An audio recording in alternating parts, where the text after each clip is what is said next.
Welcome to the B.rad podcast, where we explore ways to pursue peak performance with passion throughout life without taking ourselves too seriously. I'm Brad Kearns, New York Times bestselling author, former #3 world-ranked professional triathlete, and Guinness World Record Masters athlete. I connect with experts in diet, fitness, and personal growth, and deliver short breather shows where you get simple, actionable tips to improve your life right away. Let's explore beyond the hype, hacks, shortcuts, and sciencey talk to laugh, have fun, and appreciate the journey. It's time to be rad. Your actions are way greater than what you think they are, and that's why. Hey listeners, I have an awesome and beautiful podcast for you from Dr. Elisha Goldstein, founder of the Center for Mindful Living in Los Angeles, California. His wife, Stefanie, co-founder. They are doing some incredible work there. And this guy just hit me up out of the blue with sort of a email pitch. We field so many of these. Hey, want to get on your podcast? Yeah. I noticed he was in LA and I like to do podcasts in person to make that connection. So I said, hey, why not? Didn't really know what to expect. I didn't have a lot of preparation going. I was squeezing him into a busy day with a couple other podcast appointments of people that I go after and target and know and have an association with. So I just showed up a little late, sorry Elisha, into his beautiful center, and we went into one of the best discussions I have had in recent memory, and I think this guy is going to change my life, man. As he delivered his message in such a clear and impassioned manner, I felt like he was talking directly to me, which he was because we were sitting across the table. But man, this guy hit me in the ribs, man, and was twisting the knife around. And it was such an awakening to realize our habitual use of technology that has become an addiction. We're all familiar with this and we talk about it and complain about it, but it's because we've created a habit. And we talk so often about creating positive habits like, hey, Brad Kearns, I jump in cold water every morning. It's so awesome. It's become a habit. I don't even complain or cringe at the water. I go in there and do my breathing. But then again, I reach for my phone. Oh, guess what? I turned off all my notifications. Big deal, because I still reach for it habitually. It's an automatic behavior. Same with keeping the email window open and engaging throughout the day with email when in another window I'm trying to focus on a peak performance cognitive task, like write an article or do research for a book or contribute something tremendous to the world rather than just clear my inbox. Whew, this guy hit me hard, man, with a big smile and a warm and open acceptance that one of the steps in healing is to accept that you're not perfect and move on and try again rather than self-flagellate and complain about it and commiserate with other people. I'm telling you, this podcast is going to blow your mind. We jumped it up the lineup because at the end he gave a little pitch for his course that begins in September on a certain date and runs to December. I'm like, all right, man, you just jumped the lineup, not only because you brought a beautiful A game, but because you have this intensive 6-month guided course in mindfulness. So, wow, take a look at the website. Think about it. Could change your life. What an honor and a privilege to sit with Dr. Elisha Goldstein. Enjoy the show about mindful living and breaking our habituation to technology. And also, forget about the technology. What about our anxious thoughts and our racing mind and all these things that we complain about in everyday life? And how good it will feel to take charge of your life again and make some positive changes. Here's how. We got step-by-step approach along with the beautiful commentary. Dr. Goldstein, bring in the A game. Dr. Elisha Goldstein, the Center for Mindfulness here in West Los Angeles. So excited to join you, and we have some important stuff to talk about, man, because we got issues today in modern world. I'm concerned about my own tendency for distractibility and hyperconnectivity, which seems to be the opposite of mindfulness, which is your game and what you're helping people with here. So tell me how we can manage the challenges of high-tech modern life. We'll go from there. Okay, well, that's a great question, Brad, and also probably the question of our time, I would say. Everybody, almost everyone, I would say, is struggling right now with feeling overconnected and sort of obsessive compulsive with being pulled towards their tech and distracted. The number one thing that actually helps us, I think, kind of get on the road of achieving success, peak performance, is really starting to focus on honing attention again. Like, how do you hone focus? How do you start to, what's the keys to the ability to begin to attend to what matters again? Because right now we fall into this place of being fooled by what seems to be urgent, a notification, something popping up, on our phone, or we don't even need a notification anymore. In fact, one of the hacks that's out there, with our phones is to turn off all notifications. Right? Turn off all notifications except for key notifications, so we're not pulled towards our phone. But what happens is, with a lot of people, is it's all internalized right now. So the programming is really there and it's intense. So our brain works off memories, and it sees something in our environment, or it has some kind of emotion. It pulls in or goes into the past to say, what is this and how do I deal with it? And then it kind of spits out a perception and an action after that. And so what happens is we get now pulled towards our tech or distractibility just by the mere programming. We don't actually even need the environment anymore. We've kind of internalized that. Right. This is genetic hardwiring, that we are wired to respond to novel stimuli in the environment. In the old days, in life or death survival times, it was because there was a rustling in the bushes that we needed to be attentive to. And now it's the ding. We get the dopamine hit from the text message, and try as we might, we're still pulled to it. Another thing to consider is it's not even just the dopamine hit. It's not the need for stimulation, although because we are addicted to stimulation. That's no question. We've been programmed, in that way as well. But part of it's our underlying anxiety that we've created in our culture now. Oh. So we need to. It's more that we need to relieve the anxiety. So you've heard these terms: FOMO, fear of missing out, or FOCU, fear of keeping up. Right. And so it's. I haven't heard the second one. Wait, what is that? F-O. Oh, fuck you. Yeah, exactly. And hey, where have you been? You're late again. Fuck you. Fuck you. Fear of keeping up. Yeah. Oh, my goodness. And that's sometimes more driving than the FOMO. Because now in this 24/7 world we've lived in for quite a while now, all we have to do to create a habit is intentionally practice and repeat something over time. It becomes automatic, right? We don't need to pay attention anymore. So the brain does that. It's practice and repeats. We create this habit, and then it says, okay, it kind of taps you and says, you don't need to pay attention. You don't need to be conscious about this anymore. I'll just do this for you automatically. And so now we are automatically and then this kind of pool of 24/7 being on, and again, just kind of being pulled towards distraction. How many people do you know now? I mean, you could kind of survey parents, you can survey anyone and say, how often do you just singularly attend to something right now? When you wash the dishes, do you wash the dishes?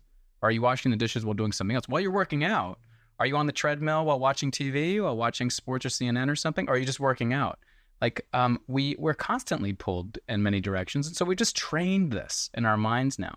We've trained this ability to just pull ourselves towards distraction. And then our culture kind of pulls us in that direction as well.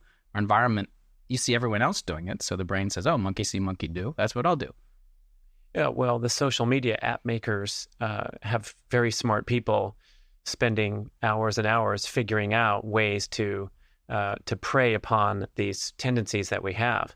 And so they draw you in. One of the examples was that if you're there to do a tidy little task on Facebook, such as delete your account, the process of deleting your account is laborious because they know that you might be going to get lazy and give up. Or same thing with accepting a friend. You are presented with options to consider another couple dozen choices and decisions to accept friends. And that's done purposefully to continue to have you engage more time with the application. Yeah. And so this is, I think you hit the nail on the head and people are starting to realize this, and this has been out in the news more, I think in the past year, these confessions that have come out by, all these confessions. They start confessions, right? Yeah. And they're confessions. And the interesting thing about creating technology in order to hook us. And so now we are a programmed culture at this point, but then you get those same people who say, you ask them, okay, well, what's your rules with your kids? When it comes to the tech that you created, I don't let them go on it. And I'm a pro tech person. Like I love technology. I was the guy in my graduate school first year who was the only one sitting there with a laptop, in a circle, and people were kind of looking at me kind of funny. I went to a kind of an alternative graduate school, but, and so I love technology. And I've just, in my own life, I'm constantly being curious about, my own relationship with technology, and, how I can kind of optimize it to get some freedom. I mean, I do interesting experiments, which people here might kind of consider, which is, just kind of leaving, and this would sound crazy in this day and age, right?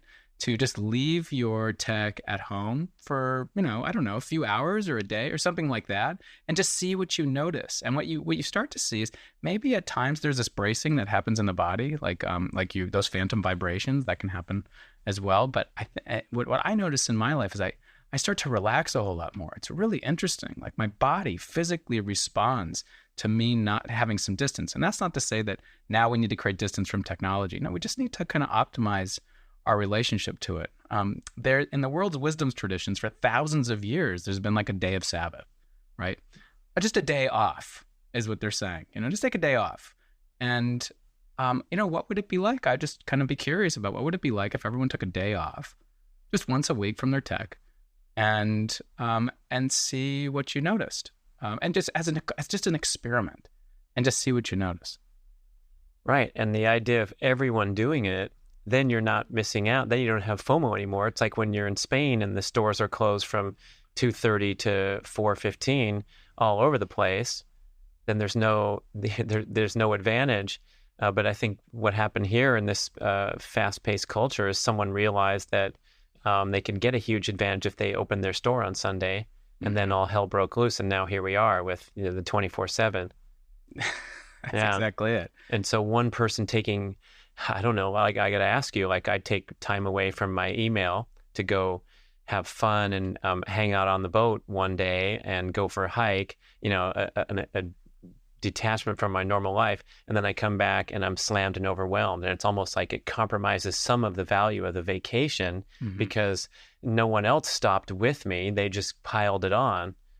Yeah, exactly. But and at the same time, there's this thought that I can't take that time away because there's going to be this folk you kind of coming up, right? Because when you get back, it's going to be this mountain of stuff. So people put these little reminders in there, or these responders in their email, basically saying like, what would this be like actually? Even so, when people take time away, some people put out reminders that say, I'm going to be away for this many days. Any emails that you're sending, I'm not going to look it over. If this is important, I'm coming back on this day, and send me the email, when I come back, right? So they're not coming back to a mountain of emails. Or if this is important, and you know where to get me if you know who you know, or something like that. You know who you are. You know who you are. If you know my number, you can kind of get me, or something like that. That's another way of doing that. And I'd be curious again, we're just kind of breaking through what we think is possible, because again, we're programmed sort of into a box with our relationship with tech. And so we can ask ourselves, what would it be like to send a reminder, put an auto reminder, a responder, in our email if I'm popping out for 3 hours, saying, if you're sending this for the next 3 hours, I'm not going to be, looking over these emails. If this is important, contact me after this time. Yeah, you get those, like Tim Ferriss talks about his batching of emails, and then the little responder says, sorry, I only check emails in the morning and in the evening, so you'll have to wait. And some of it's a little haughty, and you wonder if the person's actually doing what they say they're doing, or they're just projecting this image of productivity and greater discipline. So that's tricky too. But I would like to figure out a strategy to kind of overcome. And I think what you said about the habit forming, that hit me pretty hard, because if we've made this a habit, this hyperconnectivity, it's literally out of our control because it's a habit. We just reach for our phone and we look at and see if any text. Okay, I turned off all my notifications on my phone. Oh, congratulations, Brad. But guess what? How many times do I reach for it a day? Probably a crap ton of times, looking to see if I have any text, because I know the thing's not going to ding if I have any text. So it's like I almost defeated the purpose. I get like a C- instead of an A+ for turning off notifications, because we're still addicted to the connection. The stimulation. We're addicted to stimulation. And that goes to the point of, it's not so much the notification anymore. I mean, there are a lot of like great hacks that are coming out, like turn your phone into grayscale. I did that. That didn't seem to make an impact for me. Or turn off all your notifications, or these different things. But the reality is, again, when it comes to habits are things that are internalized. Our brain is wired to survive, right? It's not wired to be happy. It doesn't matter whether we're happy or not. It doesn't care. We're wired to survive, because if we don't survive, we don't have any chance of being happy anyway. If we're happy, we don't survive. What's the point? So it's constantly checking to make sure we're okay. So there's a part of our brain actually that's just monitoring how we're doing to keep us into balance. And if there's like an imbalance that's going on, let's say an anxiety that's happening, an underlying anxiety, it says, or a thought comes up, hey, you might be missing something. Then what it's going to do is it's going to create, that thought is going to create, and feeling is going to create an action. And that action is going to be to check. So you don't need the notification anymore. That program's already happened. So all that says is, oh my God, I've really been programmed. It's internalized now. I'm doing this without the notifications, at this point. So that's why when I say and it might be haughty to say, set an autoresponder to say, I'm going to be gone or if you're on social media, Facebook, I'm not checking this for a day. Basically, hopefully what you're doing to some people be pissed off. Like, what do you mean you're not checking this for a day? You're not part of our culture. You're breaking free out of our culture, but, be that rogue person, because you might actually be inspiring some people too. Like, think of it on that coin. Sometimes I lead courses into the workplace, and, people are on their cubicles, and I do a lot of work with specific types of understanding stress and certain meditations that help support people, with balance, emotional balance, with peak performance, stuff like that. And some people say, I don't feel comfortable closing my eyes and doing this meditation, because some people are going to think like, what are they doing? Just resting or sleeping or that kind of thing. And I say to them, like, consider this for a second. Is it possible that you actually might be inspiring some of the people around you to take a break or take some time to themselves, for a moment? And you might actually be supporting people. So just hold that in mind while we now engage this practice, something like that. So we're kind of saying, breaking free from what our mind says, the initial judgment, the snap judgment of this is not okay, to say, well, what if it was okay? Or what else would happen? What are some other alternatives that might happen if I did this thing? If I broke from the convention that's here right now, if I broke from the matrix, that we're in. Arianna Huffington, with her promoting of sleep, she takes when she was head of Huffington Post, she would leave her curtains in the glass windows to her office. She'd leave the curtains open and go take a nap, so that people could see her taking a nap, and that was an accepted part of the workplace culture there, with a do not disturb sign on the door, right? Like, hey, taking a nap, looks like you're taking a nap.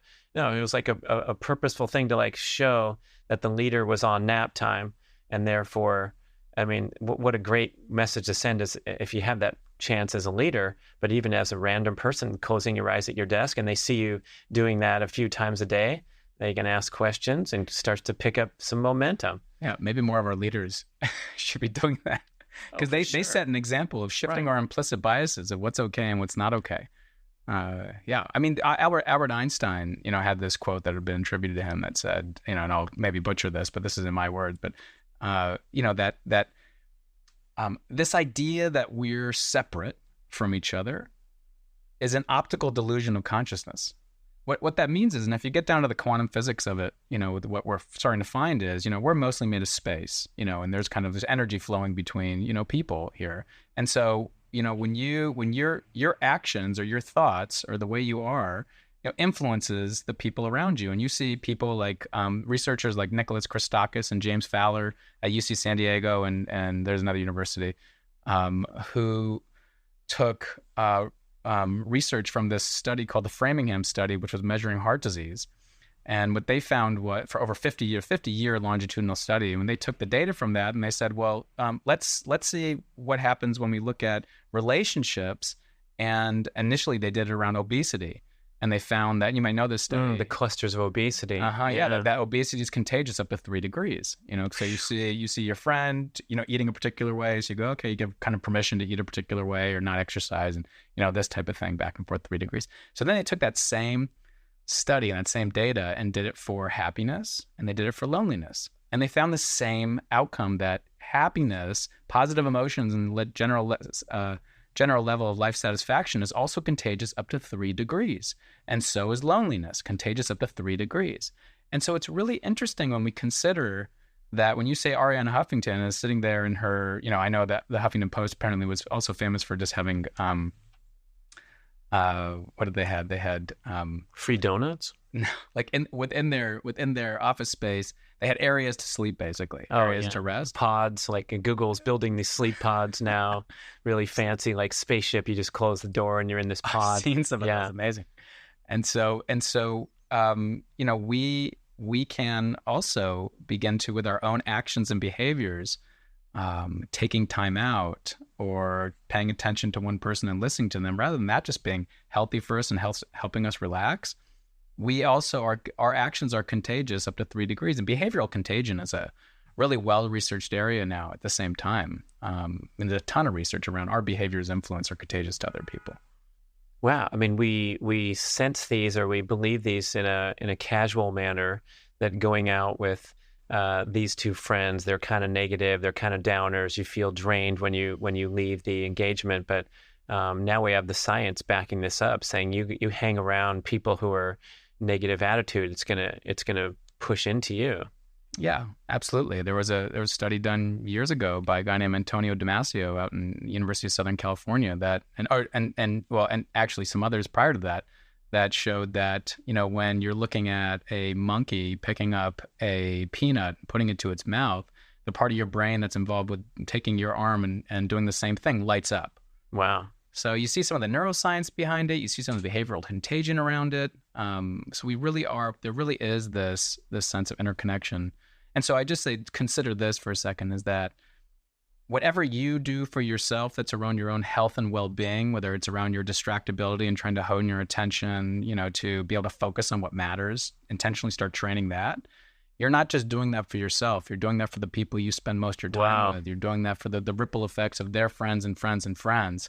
And so your actions are way greater than what you think they are. And that's some of the science about why everything you do matters. I'm thinking of the either good example or bad example I said for my kids, or out with my girlfriend. If both people have their phones, we're going to go back and forth disengaging, because I don't want to be bored. So I'm going to pull my phone out if someone's on their phone.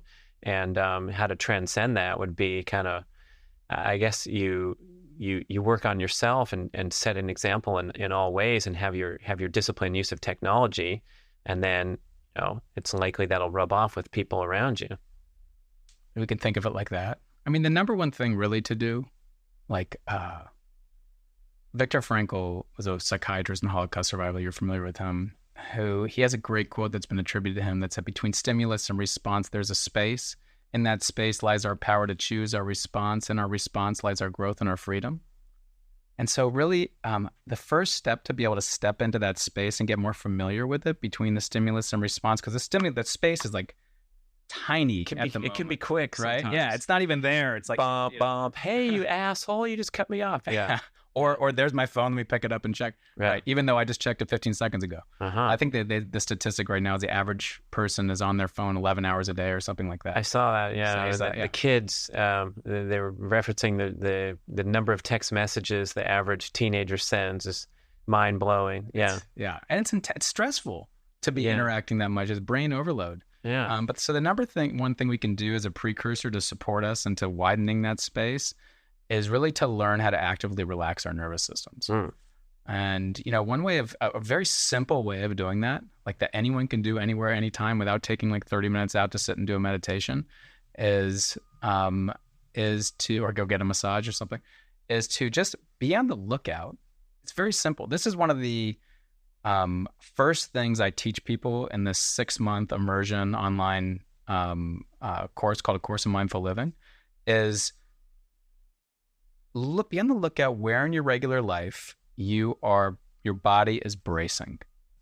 So where is your body tensing? Because your body is now holding the patterning and the programming, the automatic programming. And so where is it bracing? Because that's telling you that you're stressed in that moment. And so if you're stressed, you're going to kind of make more mistakes typically. I mean, a little bit of stress is okay. A lot of stress, that's where we get into trouble, right? And so if your body is bracing, the first step is to actively soften your body. If you do this, like let's say 3 times a day, You just do it 3 times a day. And this takes no time out.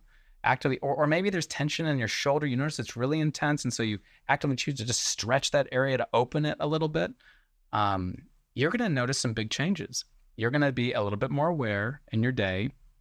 You're going to start widening that space between stimulus and response to be more open to the choices and possibilities that are there for you in the moment. Like, oh, do I really need to check this again after I checked it 15, 30 seconds ago? Or do I want to pay attention to my kid who's trying to talk to me right now, or my partner who's trying to like talk to me right now, telling me something really emotional that's an important part of their day, or whatever it is. You'll get better at paying attention to what matters. And that's that. In order to hone our attention, the first step is learning how to relax our bodies. So noticing those times when you're bracing, going, oh, there I go bracing. I guess I do that in traffic a lot, or on tough conversations on the phone or something. Some people do that the moment they wake up in the morning. Their body is bracing from the alarm. If they have kids in the house or a partner, a tough conversation, it's right there in the morning. Some bad news in the morning, whatever it is. Oh, yeah. The anticipation of the traffic and getting out on time, the email, the mountain of emails. Sometimes when you think you're having fun and getting soothing through flipping through the variety of apps, really kind of check in with yourself and see how your body's doing in that moment. Your body might be kind of stressed, trying to get out that, 10-line text that you're trying to kind of beat out before you have to go somewhere else or whatever it is. Before the light changes. Exactly. Yeah. So, we just check in. Your body's keeping score a bit, and it's kind of telling you, how you're doing, that you're in a way that your thoughts may not realize in that moment. And the first step is to just actively first of all, what you start noticing as you're doing it is it's enjoyable. You start really enjoying relaxing your body. Your car rides are better. Your relationships are better. You feel better in your life when you're more relaxed. It's our natural state to feel kind of more calm and balanced. We just happen to live in a very frenetic world that really activates our nervous systems in major ways right now. Then we crash and burn and are fried at the end of the adrenals high stimulation day. Oh, totally. Are we really meant to be this stimulated? It's just a good question to ask. And maybe that's just too abstract, actually. Am I okay being this stimulated is the question. Like, check in with yourself. Like, how do I feel throughout the day? Does it feel good to be this stimulated throughout the day? Or do I need more moments of actively kind of balancing, relaxing my body, or relaxing my mind? Inevitably, that'll help us focus more. That's the step 2, to focus more on what matters. Yeah, I notice getting older, I can't do it anymore. I can't stay without interruption in front of a computer screen for 4 straight hours or 6 straight hours, where maybe 20 years ago I could, because I just had more juice in the tank. So I guess that's one of the good things about growing old, is I need that downtime. And I notice these times in my day where I just have to sit there for a couple minutes. And, this probably never occurred to me back when I was a kid, or just running around, but we didn't have the technology either. So maybe I'm just trying to recalibrate to something that's natural. Are you big on morning routines? Because I've talked a lot on the podcast, and I'm a big enthusiast of cold therapy, and I start my day jumping into the cold tub, and I feel like it's a great meditative experience because the water's so cold. I have to focus on breathing in order to not, succumb to the cold and spend the proper amount of time in there. But the main benefit I've noticed that's sort of less tangible is that I know that my day starts with this trip down to outside into the tank, and it's sort of a ritual, just like pouring coffee, but it's something that I'm in control of, and it shows that I have discipline and focus to be able to jump into the water because it's kind of cold. You have a cold tank, and I have a chest freezer. So you listeners that haven't heard me pound this down your throat to date, you go on YouTube and search for Brad Kern's chest freezer cold therapy. So you have a big chest freezer, the top opening, like you put meat in. Yeah. And I fill it with water. I plug it in on a timer, not all the time. Otherwise, it'd be a big block of ice, right? So it goes for 2-3 hours a day. and the water is about 38 degrees. So you open up the lid, you unplug it, of course, and you jump in and you have a ready-made icy cold river like the Finns did in the winter, and then running back to their sauna. And you can do contrast therapy where you go back and forth from the tub to a sauna or to a jacuzzi, and it's very relaxing. But every morning you do it. Get myself one of those. That sounds really great. You'll be completely, it'll change your life. It's so fun. And of course there's hormonal and cognitive benefits, blood circulation, all those physical benefits you get from exposure to cold, like what they're doing in the cryotherapy chambers. But to me, that stuff's great, but I'm also feeling like I'm a person that maybe needs that structure and that pattern where this is part of my day, along with morning exercises. So I do the exercises, I jump in the tub, and that pair, which doesn't take a long time, so I know I can do it every day, it's doable, but it seems to maybe predict success later on with managing my email inbox when I should be writing a distinct cognitive focus period. Yeah, you know what, I think that's a great example of something that people feel like is doable in the morning if they have kind of a cold tank that they can have, because they can just go jump out there. Cold shower is fine too. Cold shower is fine too. Something that's a disciplined and mindful, health practice, that this is what I do. Yeah, I have no doubt in my mind that doing what you think is beneficial and healthy to your body right in the morning when you wake up sets up your day in a successful way, because you already feel like, at the very least of it, aside from whatever it's doing to you physically, you're sending yourself the message right in the morning that I care enough about myself to take care of myself. So you're sending this idea of like confidence and self-care, like, that right in the morning. For me, my kids wake me up like at, 5:30 in the morning, 6 in the morning. Healthy kids, man. they're up, or my animals. It could be one of them. So the morning is a little bit harder for me, although I totally believe in that, like personally. So for me, what I have to do is I have to intersperse it throughout the day, and so I make sure that my days is kind of flexible, whether it's doing multiple short meditations in the day. And again, people have, kind of a misnomer about like meditation is that it has to be some 20-30 minute practice, an hour or something like that, because a lot of the traditions teach like you should be doing like 2 20-minute, 2 30-minute, 2 45-minute practices, throughout the day to really get the benefit of it. But really, again, what you're trying to do is create a habit, a certain habit of mind. So again, intentional practice and repetition creates that. So if you can kind of find yourself with 5 minutes in the day, or 10 minutes or something. And again, this could be in a replacement of a different routine that's more automatic for you, like checking your email for 10 minutes as an example, right? So just kind of swapping one of those out for an opportunity to kind of settle in and just be aware of your body and notice where the tensing is, and just softening your body and just taking a few deep breaths. That's an incredible practice to do. Dr. Elisha Goldstein says it's okay to do a 5-minute mini meditation. Oh, are you too busy for that? I don't think so. The 2 times 30 minutes a day to sit quietly and think of nothing but your breathing, that's a tough challenge, man. But a mini meditation of 5 minutes with thumbs up from the doctor, go for it. Do it. That's beautiful. Yeah. Instead of you could replace a cigarette break. That might be a good swap right there too. You can make something totally informal. Again, if one of the ideas is to hone your attention, you could, if you have the ability to, make breakfast and just focus on making breakfast. Oh yeah, on your information there, the biographical info, there was something about a tomato that changed your life. Is that an orange? Yeah, an orange. You're peeling and eating the orange. What was that all about? Oh man, well, okay, so this was a time in my life where I was working hard and playing a whole lot harder, abusing my mind and body with tons of drugs and alcohol. It was a really intense time, and I took a month away, and I was in the corporate world, and I took a month away and to this retreat, and this guy introduced me to, and I was stressed, and I was, also had a lot of emotions. And so this guy introduced me to an orange. He introduced me to it. He said, "Hi, this orange is hairy." And I'm like, no, he said, introduced me to an orange. And he said, hey, just try this out. Like, just trust me. Like, just, take this as an experiment, play with this. Just follow my instruction here. And he said, hold this orange. And he said, what do you see when you're holding this orange? And I say, well, it's orange. It's it's round. I don't know, it has some dimples in it. And he goes, okay, now just follow my instruction. He said, now just smell it. Now don't tell me. Just have me come to my senses one by one as like a single tasking type of experience, hearing it, smelling it, and beginning to unpeel it. And as I did that, for the first time, I don't think I'd ever seen this before, except maybe in some slow motion video, I saw the zest pop out, from the actual peel of the orange. And as I did that and peeled it away, he said, well, what do you see? And I started seeing the membranes of the orange and the different colors.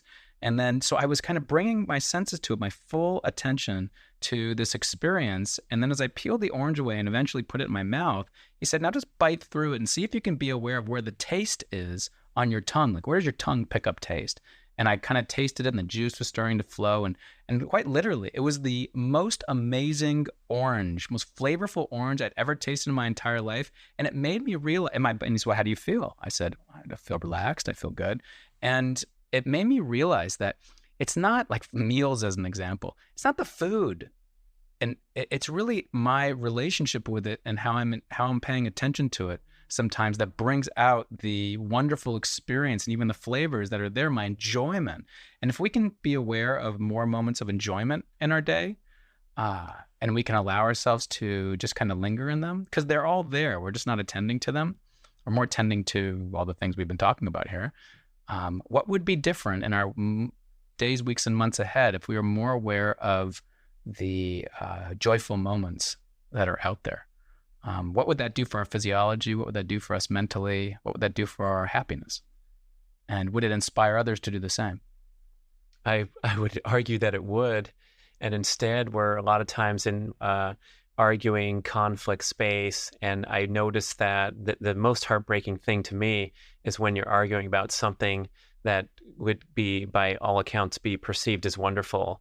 So the couple is arguing about which hotel to stay on their vacation. It's like, really? Wait a second. You're taking a vacation. You're going to a nice place, and then you're bickering about a nuance of this, this opportunity that's you could be arguing about getting evicted from your apartment, right? I mean, that might be a more understandable time to engage and have the stress and the emotions come up. But no matter how we're doing, even if everything's great and my kids are healthy, that's high on my list of things that I wouldn't want to complain about, or that there's something else we're going to find to occupy our high stress pattern. Well, because our brain's always on the lookout for what the problem might be. It's survival. And then it'll look into the past to see, like, how do I measure up and fix this problem? And then it might say, what are the potential issues that this problem might cause, and so we think of the worst case scenario that could possibly be there. Okay. That triggers our nervous system and says, oh my God, this is a potential worst case scenario. And so we start kind of going into fight or flight or freeze mode, with our nervous system. And then what that does is, again, skews our perception and says, what I need to do is really soothe myself, so I'm going to go check this right now. And we reach for our phone because that's a habit. Soothing us, because that's the habit. That's the habit. And so our body, we didn't think to do that. Our body just knew to do that, in the same way it knows how, when a bowl of soup is in front of us, to grab the spoon and bring it to our mouth without thinking about it. Now we do the same thing with certain unhealthy soothing techniques that really only amplify our stress. May soothe us temporarily, but amplify our stress. And so we have to be able to... that's a drug, alcohol, text message, obsessive checking. These are all going in that temporary soothing. Mm-hmm. I mean, we're doing stupid shit for a reason. Yeah. So I guess it's that we're getting temporary payoff, but then winding down into a bad pattern. Yeah. And the question is, what temporary bad payoff, and then what happens after that? Yeah. We might, if we have a partner who says, like, why are you checking your phone so much, or something like that, you start feeling a little shame, like something's wrong with me. And then you start, you're uncomfortable with that shame, so you lash out at them. And you say, like, I'm not, I can't handle this. And so we kind of blurt it out. I think it was Brene Brown who had a really great definition of blame when she said it's just an uncomfortable emotion that you just kind of like need to expel in some way. When you have an uncomfortable emotion, you expel it, so you blame it onto somebody else. And I thought that was a brilliant explanation. And so that's how we get in trouble in our relationships too. Venting, right? You open up the vent. It's a great word choice, and so you're just blowing off that hot steam that arrived from some other, maybe an interaction that was independent of who you're venting to. venting at the expense of somebody else. Right. Like putting it on them versus like, I'm just so stressed, I just got to tell you all about it. It's more of like, and it's your fault. Yeah. At the same time. Different. I mean, venting's healthy when you have that partner to commiserate with, and that you're getting their total support, and so you're going to complain about something that happened and get validation and all that great stuff. But when you're venting in that negative way, yeah, that's tough. I apologize on the air to Mia Moore, because I identify a couple times where I vented and sort of was redirecting stress that came from another area. It's a horrible practice, and it's super common. And we also kind of there's some level of acceptance where, oh, you just had a bad day, that's why you came in and kicked the dog, and like that dog didn't deserve to be kicked, and there's no excuse for it, right? Yeah, and there is that excuse. There's no justification for it. Yeah, but what we would say is, and this is important for everyone to understand when it comes to relationships, we again, or our brain again, is wired to program things and to make them automatic. And so we have certain patterns we've created with our partners and our relationships that are just automatic. They react a certain way, we react that way. We don't need to pay attention anymore because we've gotten used to these people. Our brain has frozen them. We can do text message while we're arguing, and that's totally. Yeah, there you had it. Exactly. I got that. And so the first step is really to be on the lookout again in your relationship. Where are you bracing? And then by doing that, the very moment you notice that, you've stepped into that space between stimulus and response. You've had a moment of mindfulness, I would say. So congratulations for noticing you're being an asshole again. There you are. For real. Right there. Yeah. Okay. And so then you soften your body. And then in that moment of awareness, you can choose like, well, how do I want to pay attention? How do I want to relate to this person right now? Maybe I want to be curious about their experience versus telling them how I think their experience should be, or what I think the right way is. And in doing that, you create this opportunity to break out of the matrix again and create a moment of connection instead of a moment of disconnection. Disconnection is like a feeling of imbalance. It's a feeling of unhappiness. When we feel connected, we feel more balanced, we feel more happy. And so in our relationships, we want to move towards like, okay, well, what's something I'm doing right now that can kind of create connection? And in order to do that, we need awareness. We need to pay attention. So we need to, again, start training our ability to attend. And the first step there is learning how to relax. The first step. So what's the second step? The second step is now attending. So now it's like I'm relaxing. Now what do I want to pay attention to? So now I'm starting to kind of tend for a little bit longer. Like again, we can train our attention. We can start training our attention, retraining our attention in our life from the programming of the distraction and the distractibility we've been experiencing that's enhancing our stress by just paying attention to one thing at a time, just for a period of time. Just single tasking instead of multitasking. That's it. Just as training, the orange is a perfect example of something to do your work on. Yeah. I was actually hired not long ago by a company. Sun-kissed oranges. This that would be show good. is sponsored by. You'll see me on the commercial with big orange in the middle of my mouth. But by a beverage company that was asking me, does meditation and tasting this beverage have anything in common? Is there any connection there? I said, well, as long as it's tasting it, sure, absolutely. And so I led a whole bunch of people in tasting this beverage in a particular way, bringing their senses to it. Yeah. So you could do something called meditasting. And so, so to play off that word. And so we can kind of bring our attention to single tasking with anything, whether it's tasting food or a drink, or whether it's washing the dishes, or whether it's walking, or whether it's listening to our partners or our friends, or whether in a business meeting instead of, and this is a huge crime in business right now, where there's business meetings that can last like 2, 4, 6 hours, and people are sitting there on their phones, like kind of answering emails and doing stuff like that.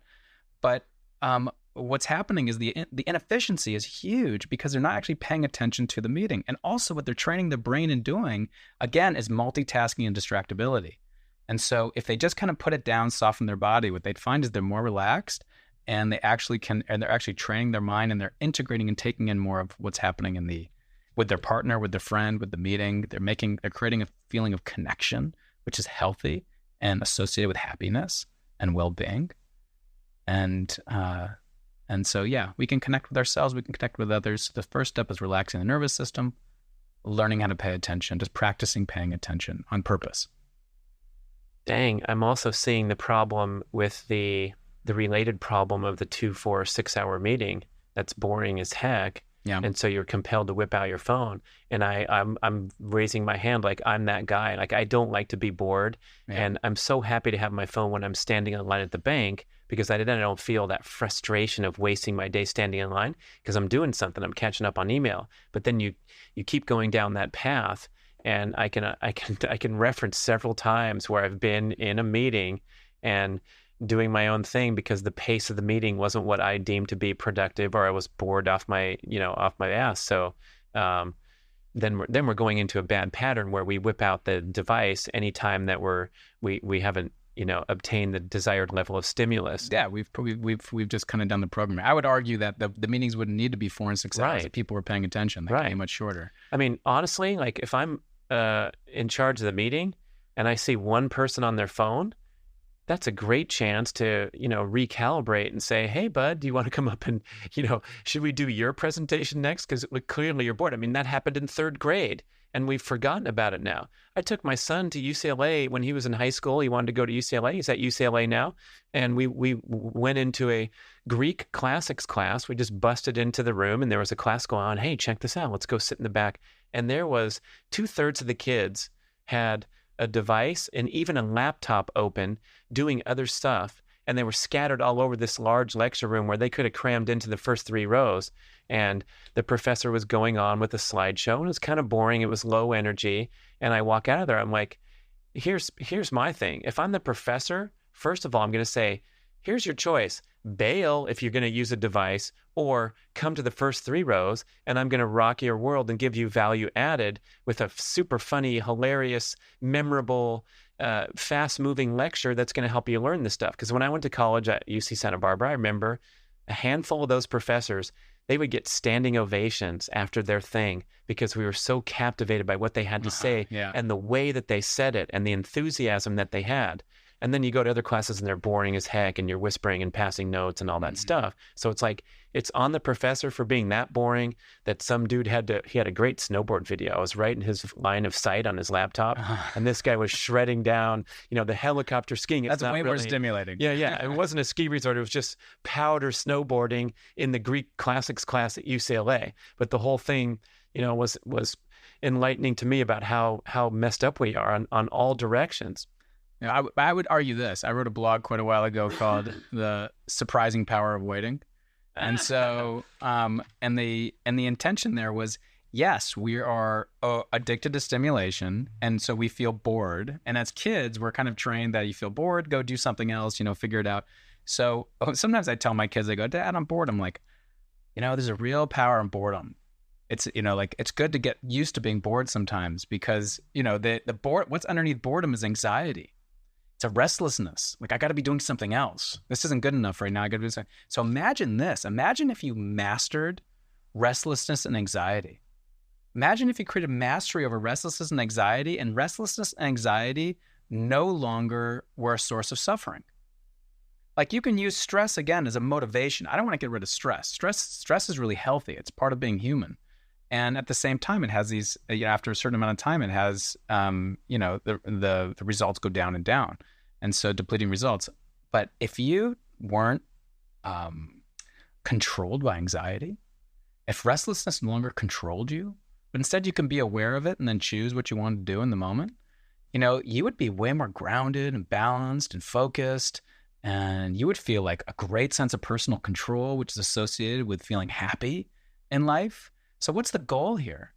So is the goal like to keep busy and engaged, or is the goal to just feel good and feel happy and feel connected, in this world, also productive and all of these things that we want, like to be in control of our lives, and so our emotions, the center part of our brain, is the greatest filter for our thoughts and our actions. When we feel a particular, we can have the same event happen to us. If we feel like really down and depressed or anxious, we're going to perceive it one way. If we feel like good, we just came into like Publishers Clearinghouse, just paid us millions of dollars, and we had that same event that happened, it would like be water off a duck's feathers. Same event, depending on how we're feeling. So if we had mastery over our emotions, and we would feel a great sense of control in our lives, and that would be the source of very enduring happiness. So if I'm feeling restless in line at the bank. There you go. And I'm going to put my phone away and just acknowledge my restless state and then do something about it, which could be noticing the artwork on the wall of the bank or starting a conversation up. No, here's what I would do. First, you have to tell yourself, I'm not doing nothing right now. Because that's the argument that's coming in your mind. I don't want to waste my time. Like, I'm going to check my phone because maybe I might be missing out on something, or I can keep up with something. Right. To bring us back to where we started from. I'm not doing nothing. Actually, I'm training probably the most important. I'm creating the greatest sense of mental fitness right now by being aware of where the restlessness and discomfort is in my body, being curious about it, so connecting with myself. Remember, connection is the foundation of feeling happy. And seeing if I can soften around it and see if I can kind of open around it a little bit. Take a deep breath, expand it maybe, like play with it. Play with this feeling and see if you can come into a place of feeling okay in that moment. Because if you felt okay and good, like, okay, so then you can grab your phone or whatever. But do it from a place of consciousness, intention, attention. Don't do it from a place of impulse and compulsivity and obsession and stuff like that. Right. That's the first step. You have the greatest opportunity. And we're gonna get a lot of kickback on this because what are you talking about? Nothing wrong with me on my phone. That's fine. So, but I would argue that, like, just consider this for a second. If you had mastery over your emotions, waiting gives you a great opportunity for emotions to arise, that restlessness, that anxiety, whatever, that discomfort, and see if you can identify where that lives in your body and be aware of it and soften around it, extend it. See if you can create mastery or around that. Yeah, I reference many times in life, I'm sure you'll have the same examples where you have some downtime and these incredible insights come to you. And I have this spiral notebook. I mean, I'm a writer and I have my laptop is where I work, right? And I'm trying to do everything digitally, but once in a while I'll be sitting in the airplane gate. I'm not going to get my laptop out because I don't want to bother for the 12 minutes I'm waiting till they call my row. But I'll get the spiral notebook out and I'll jot down some notes in a relaxed state, knowing that I don't have much time. So I'm not going for this 4-hour binge where I'm going to sit and be productive and have my coffee steaming off the desk like a real writer. No, I'm just going in and just feeling what's coming out.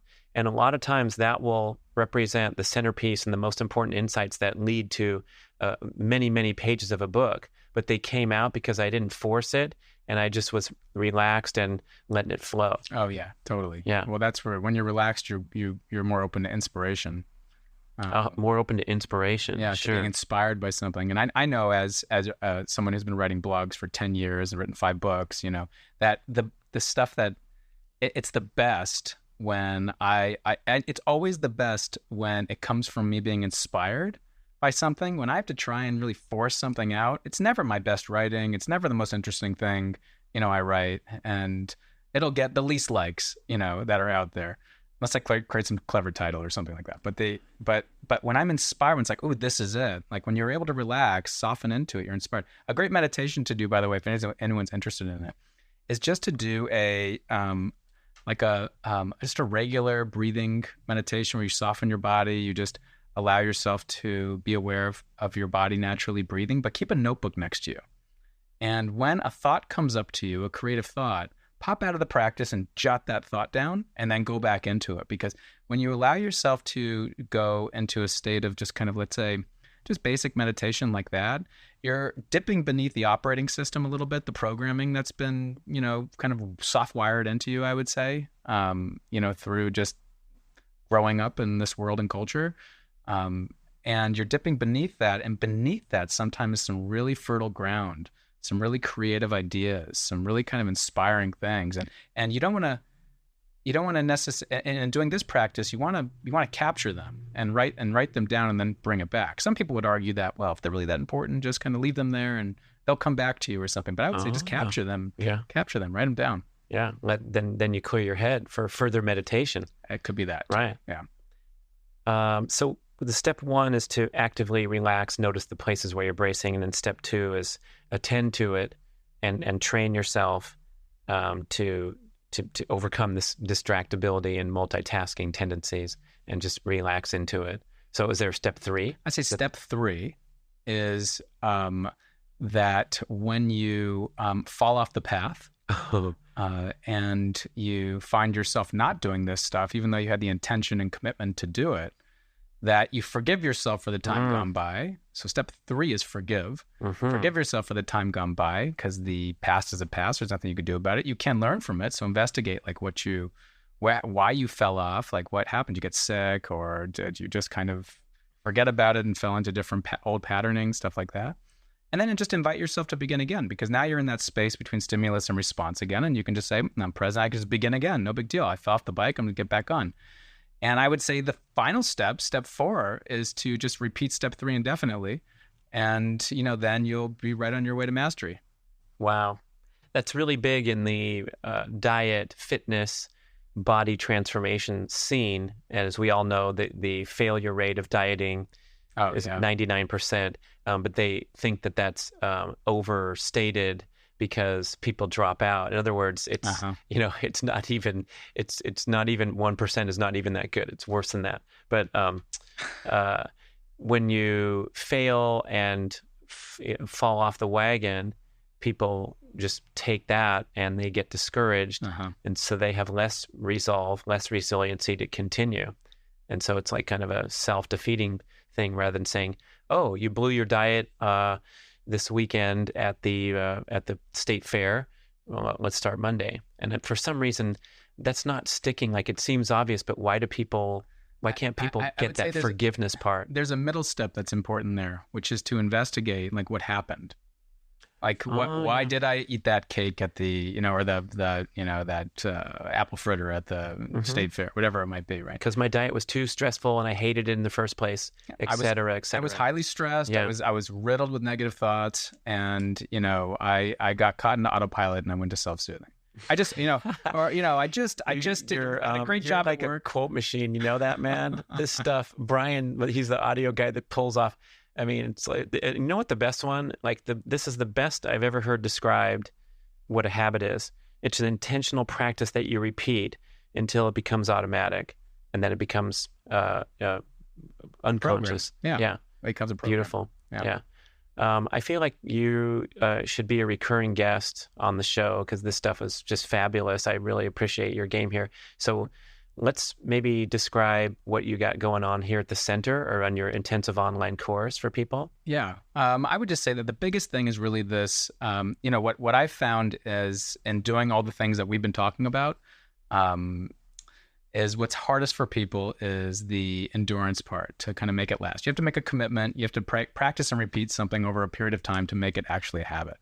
And so I realized that that people need time in order to create a habit. And the more complex the habit is, really the more time we need. So that whole 28 days or 21 days to create a habit, that's okay if you're just kind of drinking water or something as a habit, something kind of simple. But if it's something more complex, you need more time. Oh. And then because of this optical delusion of separateness you and I have been talking about, it actually takes people that you surround yourself with, who are inspiring to you, that can make it easier. If you had a tribe around you who were all doing the things that you wanted to do, that would naturally lift you up and help you create motivation and permission to do this type of stuff. So what I did is I created a 6-month online immersion mentorship program. I call it a coaching program, called A Course in Mindful Living. And basically what happens is, in doing that, we're trying to support people and doing exactly what you and I were talking about today, helping them learn how to actively relax their nervous systems, helping them focus, helping them be more aware in their lives, and helping them learn how to self-soothe during the difficult times and feel more connected and balanced. And the payoff of that is we're more in control of our lives. We pay attention to what matters more, and inevitably we support a greater sense of resiliency and happiness in our lives. And that's at home and at work. And so we integrate coaching throughout the program. So people are assigned a particular coach. They have a one-to-one connection with and a group connection with. And they have access to engaging these coaches regularly throughout the program. And they go through a really systematic 6-month program that's surrounded by community. So the intention is that throughout the program, they connect with people locally. They can press a button and find people in their area if they want to, but they connect with people throughout the program, and they start to develop relationships with them. And even if they're online relationships, the very touches they give to these people on a regular basis naturally starts to program this sense within their minds that they're supported and they have a community of inspiring people around them that helps support the commitment that they want to make. And so that's a 6-month program. The next one, I think, the registration starts September 24th. And that will be the next cohort. Doing it together. We do it all together the whole time. So yeah, September 24th, and then the actual course begins October 15th. Oh my goodness, we have to put this podcast out before that. We're gonna jump the lineup. I guess I threw those dates out there. Yeah. Dr. Elisha Goldstein, fabulous stuff. I'm gonna get a whole crew into the course. This sounds exciting. Thank you so much for spending the time on the show. And I know you got to go to your next mindful appointment. So glad to catch up to you. Thank you so much for listening to the B.rad podcast. We appreciate all feedback and suggestions. Email podcast@bradventures.com and visit bradkearns.com to download 5 free ebooks and learn some great long cuts to a longer life, how to optimize testosterone naturally, become a dark chocolate connoisseur, and transition to a barefoot and minimalist shoe lifestyle.